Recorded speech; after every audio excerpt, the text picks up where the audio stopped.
Let's step back in time then to a Sunday night in the February of 1945. World War II is still going on. It's 7 p.m. The furniture, if you lived in Dallas, the furniture was tuned to WRR. And you were listening for some music that would introduce the radio adventures of the great detective.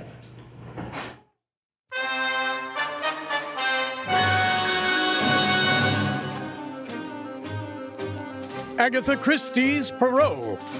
From the thrill-packed pages of Agatha Christie's unforgettable stories of corpses, clues, and crime, Mutual now brings you, complete with bowler hat and brave mustache, your favorite detective, Hercule Poirot.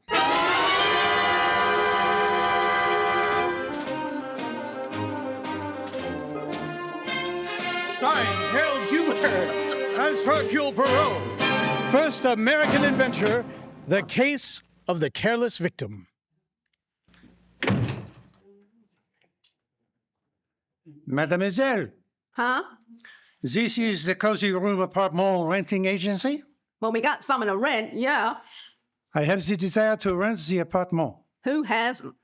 Please, mademoiselle, do not jest. Allons, I have with me a brief dossier of my requirements. Please to read it. Well, all right.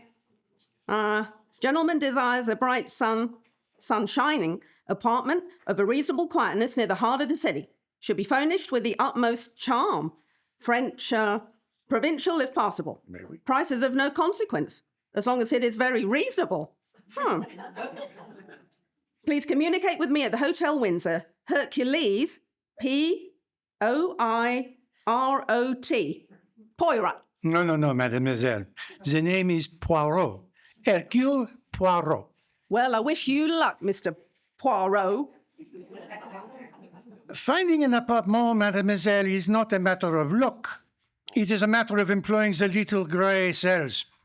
If you can find an apartment for me, please do me the kindness to inform me.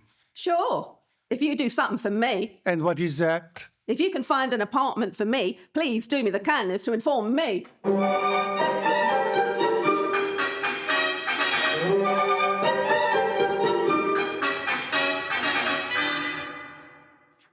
Going up.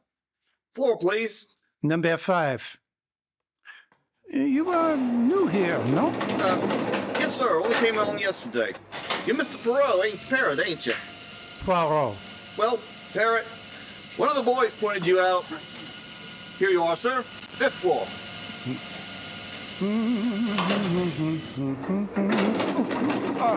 A thousand apologies, madame. Oh, not at all. It was entirely my fault. Madame appears troubled. Perhaps I may be of some slight assistance. Oh, no. Well, if you're sure you don't mind. But of course not. You see, it's my door. It won't open. Uh-huh. And where is this obstinate door, eh? It's right down the corridor, room 515. If I may have the key? But that's just it. The door isn't locked. I left it open only 10 minutes ago. Indeed. Madame is very trusting, eh? Well, here it is. You see, it's stuck. It won't budge. It is not precisely stuck, madame. It gives a trifle. This door is barricaded. Oh, my goodness. Voilà, she moves, eh? Oh, thanks a million. Now, what do you suppose? Oh, wait, madame. Perhaps it is better if I look first. Alas, it is as I have feared. What is it? You do not know? Look. Oh, it's a man. Is he? Oui, madame. He has been strangled. This is murder.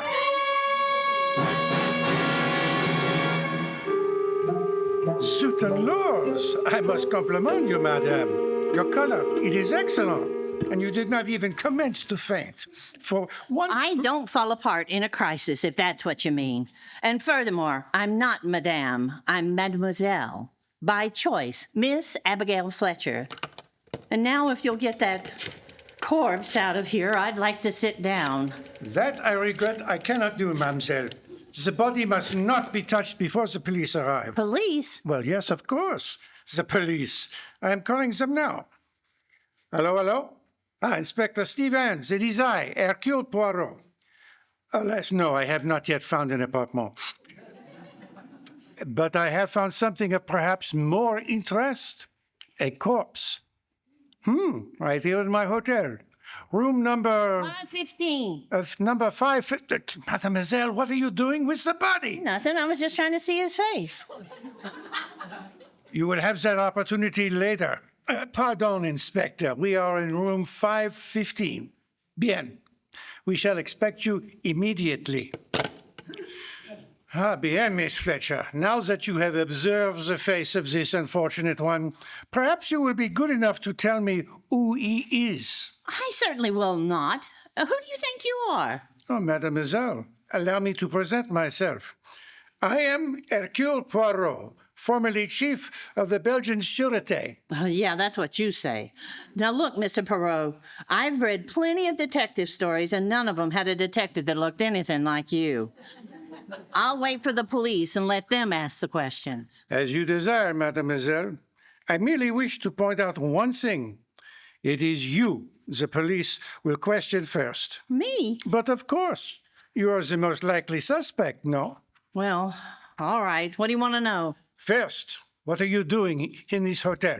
Well, I've lived here for 10 solid years, ever since I left Wascaquigo, Maine. And what do you do? What is your occupation? I don't have any occupation. I've got a little income, and I like it here in New York.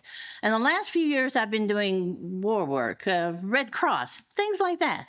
You seem a trifle vague, mademoiselle. Now about this man. Who is he? I don't know. I never saw him before in my life. Mademoiselle, I advise you to consider your answers with care. Do not forget, a man lies dead in this room. Well, I can't help that. I don't know who he is or how he got here. I told you I was out of the room for only 10 minutes. That may be, Miss Fletcher, but it does not help you. This man has been dead for at least 1 hour. How do you know? If you touch the body, you will observe it is already beginning to cool. Therefore, mademoiselle, if you left this room only 10 minutes ago, your situation is indeed grave, for this man was already dead. Oh, but I couldn't have done it. So, and why not? Because his body was lying right across the doorway. You know perfectly well I couldn't get through this doorway and still leave a body wedged against it. Belgian sûreté, indeed. Very good, mademoiselle. But you could have murdered him in here, made your departure by way of this fire escape through the room overhead, and come down inside the building to this corridor where you so innocently made my acquaintance. You see, there is evidence that the fire escape has but recently been used. Now it is not so amusing, eh? Well, I don't care. I had nothing to do with this. I know you detectives. You're out to get a suspect. And just because a man was murdered in my room... Gently, gently, mademoiselle. All is not lost. Fortunately, you deal with Hercule Poirot, who goes one step beyond the obvious. You see, this poor man was not murdered in your room. He was killed in the room overhead. But why?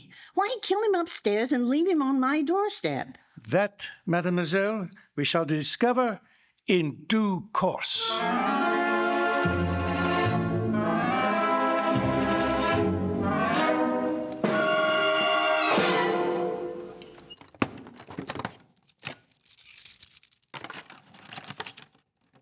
All right, Mr. Perot. Now that you've got the corpse safely locked in my room and us outside, what am I supposed to do? Sleep on the fire escape? I do not think that will be necessary, mademoiselle. You are coming with me to the lobby where we shall wait for my friend Inspector Stevens. He will see that you are comfortably sheltered for the night. Oh. Tell me, Mr. Perot, how do you figure out that the murder took place upstairs? Is it not apparent, Miss Fletcher? Please to squeeze the bell for the elevator. I look out of your window and observe the fire escapes. And what do I find? Everywhere the dust reposes peacefully. Naturally, the help is too busy to polish fire escapes. Ah, mademoiselle, but on one stairway, the one leading up from your window, all is disarranged.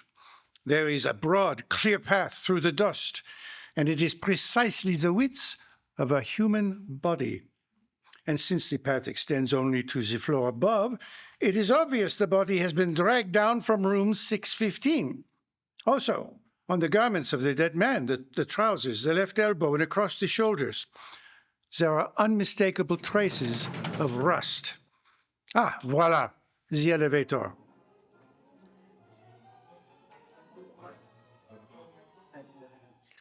Going down? Monsieur, would you be so good as to explain why you were so long in arriving? Huh? Oh, it's this old car. Every once in a while it goes on the fritz.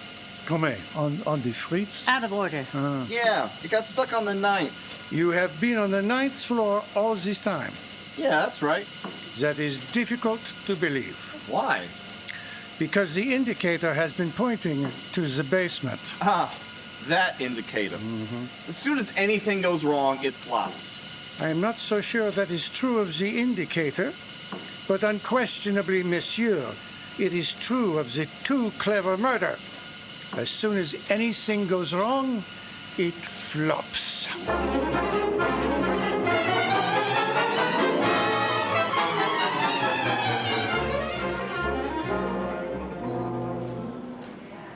Ah, bien, Inspector Stevens. This is the situation. An unknown man strangled to death in one room and dragged down the fire escape to the other. And Poirot, if this body is the person I think it is, the commissioner will have my head. Eh? Mon ami, forgive me, you seem agitated. Well, and we were warned, too. I assigned my best man to guard him. The smartest cop on my force, Sam Trimble. Good Lord, Poirot. There'll be an international scandal. Gently, mon ami. You go too fast, even for Hercule Poirot. Who is this magnificent figure of international importance? Parrish! Jonathan Parrish! Parrish? Ah, oui, the name rings a bell. He is the big currency expert, no? Yeah, that's right. He's on his way to Europe to set up the new paper currency for the liberated countries. Checked in at the Windsor today. We're supposed to pick up some papers, dyes, and inks, and then hop a bomber tonight. A fistful, please. An enormous undertaking, and one of great importance. And I was responsible for his safety. He's supposed to be an eccentric sort of guy, no photographs, no publicity. Trimble was the only man on the force who knew him at all. And Trimble failed. You see what this means, Poirot? I only see this, my friend. We have arrived at the first step in the solution of this distressing murder. For now, we know the motive. This way, Inspector. This is the room. Mademoiselle Fletcher, your key. Here you are. I'll never live this down. Oh, you exaggerate, mon ami. Even the best of men sometimes fail. Regard, Inspector. Here is your corpse. Oh, they certainly did it. Thunderation! You are shocked, monsieur. Poirot, do you realize what's happened? But of course, Inspector. It is not Jonathan Parrish who has been murdered, but your own faithful policeman, Sam Trimble. Poirot, that's not very funny. You knew it all the time. Pardon, mon ami, I knew nothing of the sort. But you distinctly told No, me Inspector, you told me. To me, the dead man was an unknown corpse. It could be anyone. But when you speak of two men, one a wealthy financier of international importance, the other a police officer, by employing the little gray cells, it is not difficult to conclude that the corpse with the large, high, comfortable shoes and the plain suit is the policeman. No, of course. I'm sorry. Monsieur, there is no time now for the profuse apologies. You're right. We've got to get to Parrish at once. The poor guy doesn't even know his bodyguard's dead. Hello? Operator, what room is Jonathan Parrish in? 615. Oh, okay. Hold on, Poirot. That's the room directly over this one, where Trimble was killed. Precisely. Operator, let me talk to Mr. Parrish. I think you will find the gentleman does not answer. Why not? Obviously, he would not witness a murder without reporting it. On the other hand, he too may Lord, be... Poirot, do you think he's dead too? We know he received a warning from Hilary Kent. I do not follow you, mon ami. Oh, yeah, well, I don't blame you. Hillary Kent is a criminal egomaniac. Ah, one who commits crime chiefly for the pleasure of baffling the police, eh? Yeah, exactly. Well, this Hillary Clinton, or someone who calls himself Hillary Clinton, Kent is one of those guys. He pulled off a few clever jobs and got away with them. We don't know anything about him, but whoever he is, he's got to get his thrill out of every job. So he makes it a rule to warn his victims. Ah, me. I know well the type. And Monsieur Parrish, I take it, has received such a warning. Right. Now you see why I assigned my best man. Ah, bien. But now we must hasten upstairs to Mr. Parrish's room. Already, it may be too late. I'll go too. I don't want to stay here with this body. You'll stay here, Miss Fletcher, until I give you permission. Inspector, if you do not mind. Myself, I am not adverse to Miss Fletcher's company. I find her very intriguing.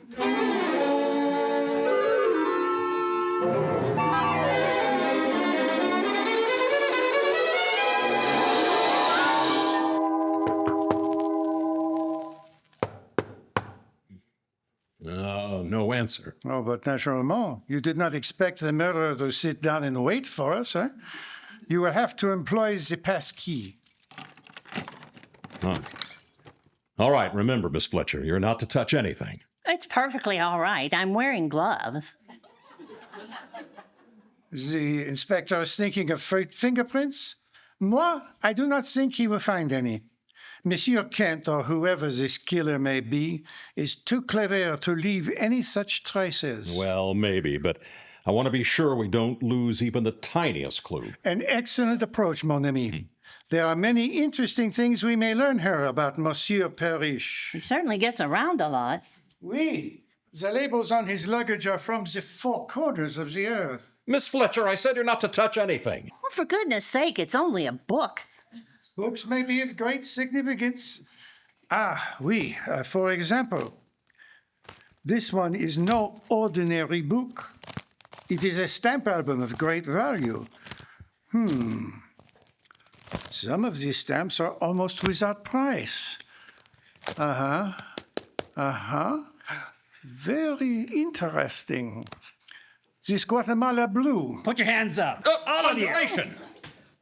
Don't move. I said don't move. Have no fear, monsieur. I will not dispute the authority of your gun. Mister, you can't get away with this. Put your gun down and talk fast. Who the devil are you? But obviously, Inspector, this is the man we seek.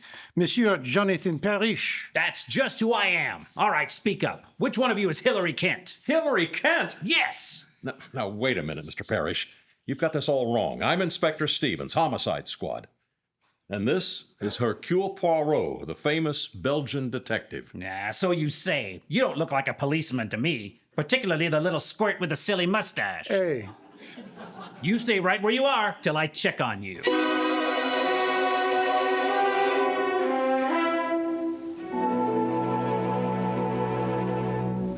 bien, Monsieur Parrish. Now that you are satisfied as to our identity... Well, I've heard of you, of course. You're supposed to be the greatest French detective in the world. Oh, always people say that about me, monsieur, but it is not entirely true. Huh. I am Well, not French. I am Belgian. Huh. Well, I wish you'd all get out of here and leave me alone. I'm expecting my daughter, and I don't want her running into a room full of policemen. Oh, but monsieur, you are in great danger. You must be protected every moment. You offering me police protection? Not worth a hoot. I beg your pardon. That's what I said. Not worth a hoot. I have protection. Some detective they assigned to me. Where is he? He is dead. What? He was murdered in this very room while protecting you. Therefore, if you do not object too violently, I shall undertake to protect you until you step aboard your airplane. All right, stay. I don't know how long it'll be, but I'm just waiting for one little parcel to be delivered. Then I'm off. Monsieur is taking with him much equipment. Yes, quite a load. I've already sent most of it off to the airport. Ah bon, that is good. Miss, don't eat that chocolate. It may be poisoned. Oh, nonsense. This candy isn't poisoned. I wouldn't be too sure. That box of candy supposedly came from my daughter Laura. It was delivered a little while ago. But you suspect she did not send it. Well, she's supposed to come here in person. Should be here now, in fact. So why would she send it? You are very shrewd, mon ami.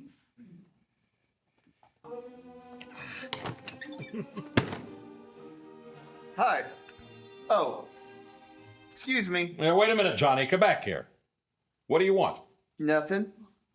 I just wanted to see if Mr. Parrish got his extra laundry box okay. Yes, I received it. Okay. Excuse me. I picked up a few more things to take along. Special dyes and inks. They'll just about fill up that laundry box. Excuse me, I've got to go in the bedroom and finish packing. Wow, crusty old bird, isn't he? Well, how would you be if you knew someone was out to kill you? No wonder he's jittery. He's irritable and nervous. That perhaps explains it. Explains what? Why he wears upon his feet that unique pair of socks, one of which is green and the other brown. All right. I mean, if the man wants to be eccentric, let him be. I've still got a murderer to catch. You want to come along? No, Inspector. I have attached myself to Monsieur Parrish, and I propose to see that through. Come in. Inspector, one of the men found this on the sidewalk outside the hotel. Thought you might want to take a look at it before turning it into the lost and found. No, okay, Brady. Thanks. A lady's purse. Usual assortment of stuff. Cosmetics, perfume, change, keys. Do you make anything of it, Poirot? Sacre bleu! What is it? These initials, LP. Monsieur Parrish, Yes? what did you say was the name of your charming daughter? Laura. Good Lord, LP, Laura Parrish. Poirot, where are you going? I have a little idea. Mademoiselle Fletcher, please to accompany me. How about Mr. Parrish? You were so attached to I him. have become momentarily detached. I leave him in your care, Inspector. Protect him with the apple of your eye.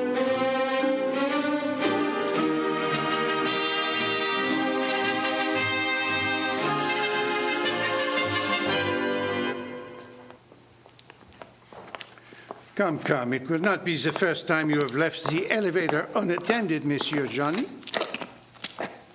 Come along. Mr. Parrott, you're wasting your time in this basement. Believe me. Nevertheless, it interests me. Please to light the way. There's nothing here, just a lot of ash cans. One moment. What is behind that door? Well, that's the laundry bin. To keep the soiled linen in there. You won't find anything in there. We shall take one brief glance, eh? There. You see, nothing but a pile of dirty sheets and pillowcases. Good gracious, what a laundry bill they must have. Ah, bien. Let us proceed to... One moment. What is it? Sacre bleu. Proceeding from under these sheets. Holy cow! A foot. A small foot. Oh, this is what I feel. Look. Ah, it moves. Then we are not too late. Quickly, monsieur. Help me to uncover her.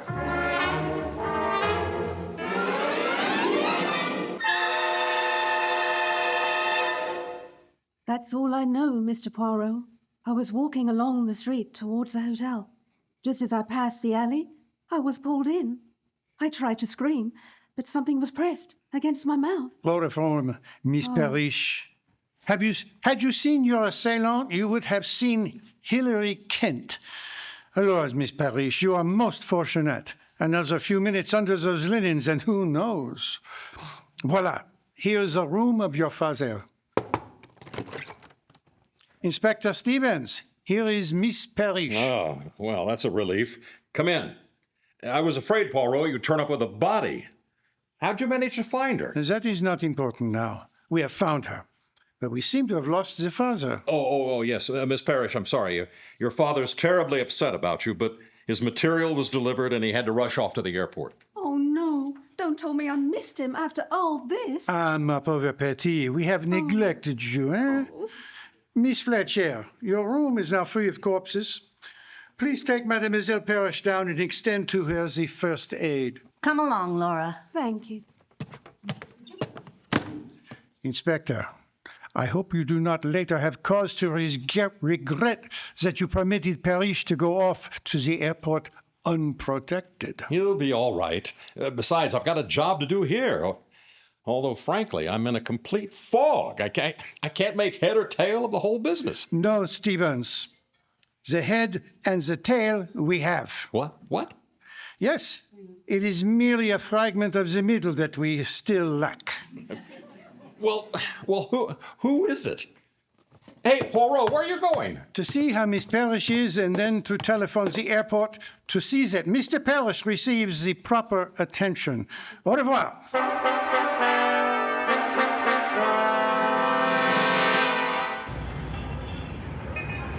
Mr. Poirot, where are you taking me now? I'd like to have some. Mr. Parrot! Mr. Parrot! Hello, somebody calls? It's Johnny in that parked car. Mr. Parrot, I got a message for you from Inspector Stevens. He rushed off a minute ago. From Stevens? What is it? What is the message? He says he just got word that Mr. Parrish has been seriously hurt in an automobile accident on North Salem Road. Mon Dieu, this is too much. You're to get there as fast as you can. Here's the address. 52 North Salem Road. Monsieur, your duties for the day are over? Yeah? And this is your vehicle? Yeah? Why? There is no time to seek a taxi, so I will impose on your kindness. Miss Fletcher, quickly, please. Okay, North Salem Road, right? No, to the airport. What? But Mr. Parrish isn't at the airport. He's injured on North Salem Road. No, mademoiselle, that is what I was intended to believe. Do you not think so, Johnny? He is not there, I assure you. How do you know? Well, North Salem Road is not on the way to the airport. It is in the opposite direction. This is merely a trick to keep us from the flying field. We must hurry there before it is too late.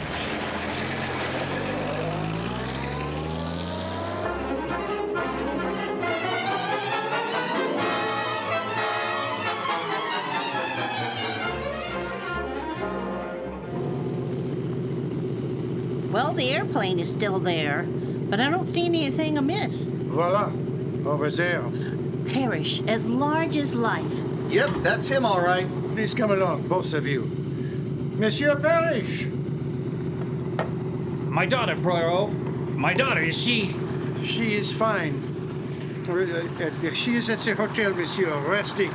She has had a small misadventure, but she is entirely safe. Oh, thank heavens. You are relieved, eh? Am I? I don't think I would have gotten on that plane if you hadn't found her. Fortunately, I didn't have to. They've been delayed a little. Poirot! Inspector Stevens, I knew you would not walk into the trap. Yeah, but as usual, you beat me to it. I was halfway out to North Salem Road before I realized what was cooking. Ah, bien. Here is Mr. Parrish, safe and sound, eh? I suggest that the bomber be inspected with great care. There may be sabotage. Good idea. Also, have all the doors of this building guarded. Mr. Parrot, do I have to hang around here? But of course, Johnny, we may require you for our return trip. Oh, Monsieur Parrish, here is your pilot to report. We're ready. We're ready now, Mr. Parrish. Thank you. Oh, Captain, here comes my luggage. Will you see that it gets aboard? Right, sir. And be especially careful with that wooden crate. Well, goodbye, Inspector. I must admit you've been extremely helpful, and I'm much obliged. Yeah, not at all. Goodbye and happy landing. Miss Fletcher? Goodbye, sir.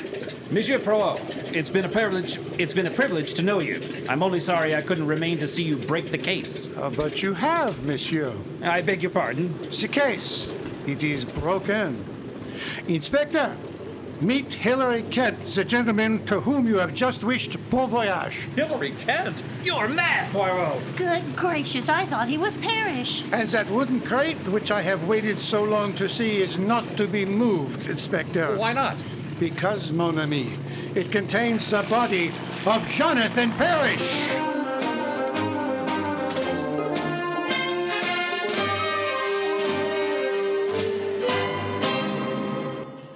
A charming restaurant, this, n'est-ce pas? The planes circle around, give one of the feeling of flying, eh? The feeling I got, if that's what flying gives you, keep me from it. That is natural. I too do not like murder, Miss Fletcher. Oh, Inspector Stevens, everything is taken care of. Yes, they're taking Kent away now. Then perhaps you will join us in a little supper. Yeah, no, thanks, Poirot. I've got to get back. I just dropped over to ask a few questions. For example, Well, when did you first suspect that Kent was impersonating Parrish? almost from the start. When we entered the room of Monsieur Parrish, what do we find, eh? An amazing paradox. On the one hand, we have a man who is an ardent stamp collector, whose album is in perfect order. Each stamp, each shade of stamp, precisely in its proper place, eh? Except the most valuable one of all, a Guatemala blue, reposing among American 3-cent stamps. Later, when I look at his socks, and one green and one brown, I am certain the man in the room is colorblind. And therefore not Parrish, the stamp collector. More important than that, he cannot be Parrish, the currency expert, who is to select the colors and shades for the new paper money, eh? Therefore, if the man in the room is not Parrish, who is he? Obviously, Hillary Kent. Then why didn't you arrest him right away? Because without a body, one cannot prove a murder. And I felt sure Monsieur Kent would lead me to the body. Oh, then you weren't guarding him, you were watching him. Precisely. Well, you weren't so smart. When you let him out of your sight, he might have gotten away in the plane. Not at all. When I called the airport, it was to make sure that the plane would not leave until I gave the word. You know everything, don't you? Some things are obvious, mademoiselle. Ah, what a magnificent opportunity for a swindler, eh? To remove Jonathan Parrish, fly to Europe as Parrish, deliver the papers, the formulas, the dies to the proper authorities, and then, at the moment juste, counterfeit the new currency and reap a huge fortune. Jumping codfish. The man must be mad. Perhaps, mademoiselle, but he is also a genius, eh? He learns that Parrish is at the Hotel Windsor in room 615. Parrish admits him and is at once strangled to death. But the body, that must be disposed of. There is but one thing to do. Take the body to Europe in the very packing case which stands in the room. So then you just guessed where the body was? No, Inspector. There was proof in the room. You remember the second laundry box which Hillary Kent asked for? This is for some special inks, he says to us, which I have only now purchased. Obviously, this is a lie. On such a mission, one does not purchase supplies at the last minute, eh? Hence, I know these inks and dyes have been removed from some other box or crate to make room for the body. Gracious. It's as plain as the nose on my face. Oh, what about Laura Parrish? Oh, I got that figured out. She calls up and says to Kent, "Pop, I'm coming over." Of course, he can't allow that or the jig's up, so he gets down to the alley and eliminates her. Exactly. As for poor Trimble, he has been with Parrish. He knows him. When he knocks on the door and Kent appears, he demands to see Parrish. Kent kills him, and since the packing case is already occupied, drags him down to Miss Fletcher's room. That was his big mistake. He should have never started up with me. Excuse me for a minute. I think that's the ward wagon pulling in. Mademoiselle, may I ask you a question of a personal nature? Fire away. Mademoiselle, you are not now engaged in a business enterprise. No. Are you fluent with the shorthand and the typewriter? Well, yes. Bon. Mademoiselle, I find you both intelligent and amusing. A rare combination in a woman. Moreover, I am in great need of a secretary with your superb qualifications. Hey, Mr. Poirot. Oh, you do not yet employ the little gray cells to the best advantage. Nevertheless, if you are interested... Oh, Mr. Poirot. For 10 years, I've been devouring detective stories, and you ask me if I'm interested. Chief, you got yourself a secretary. Well, Poirot, they've taken Kent away. I guess that winds up the case. Not quite, Inspector. Tell me, where does Monsieur Kent reside? Yeah. We found a lease on him for an apartment in Gramercy Park. That is a good neighborhood? Oh, Oh, swell. I mean, it's right in the heart of the city. But why do you ask? I do not think Monsieur Kent will need an apartment for some time. But I do. You see, my friends, it is as I have said. To find an apartment in New York City is the essence of simplicity. One only has to solve 2 murders.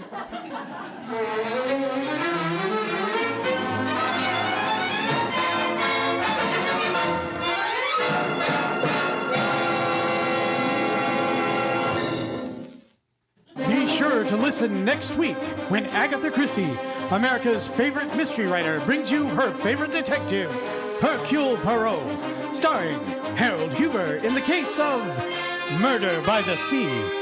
Agatha Christie's Poirot is directed by Carl Eastman.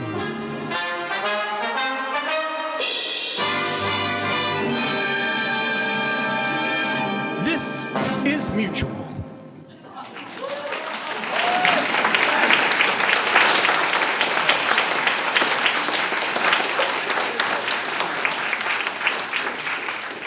Ladies and gentlemen, the cast of Agatha Christie's Poirot, Reg and Susie Clark.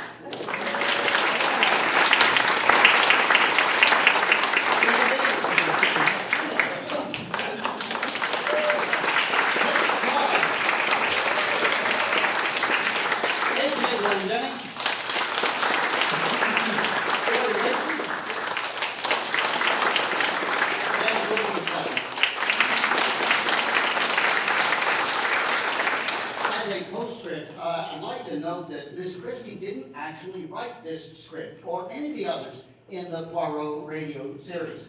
But on the original 1945 broadcast, she did appear via shortwave from London to voice her approval. At this point, cast, we're going to let our cast change their radio voices around as we pause for a brief announcement from our sponsors.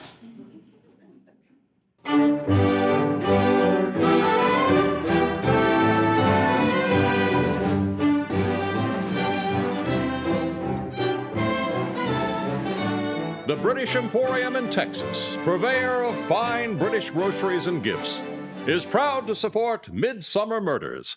We now present customer testimonials from typical British citizens.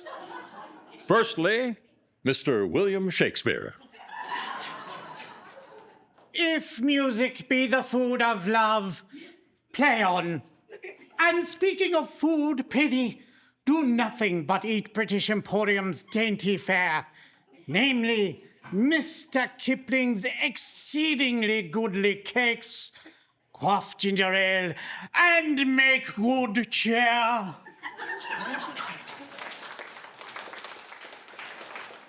Next, some charming words from Jane Austen. It is a truth universally acknowledged that a single British Emporium provides comfort and comestibles to my fellow countrymen in Texas. And indeed, 2 are even better. I would rather have nothing but Twining's tea from the Strand in London. And furthermore, I declare, Mr. Darcy is quite partial to a bit of crumpet. So I simply must pay the Emporium a visit.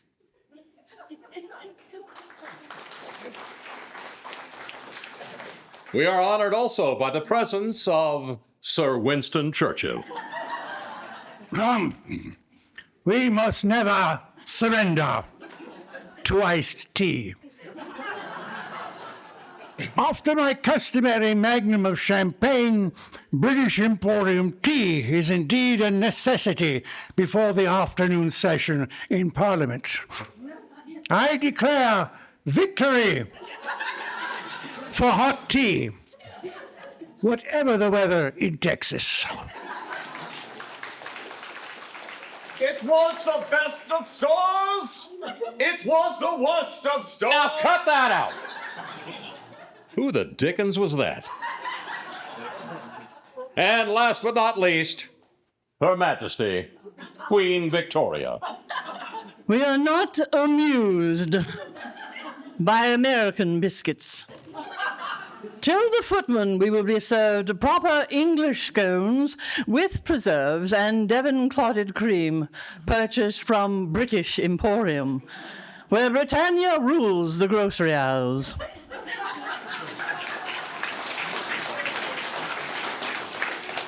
Thank you for your patronage of our two corner stores, conveniently located in Grapevine and in Richardson.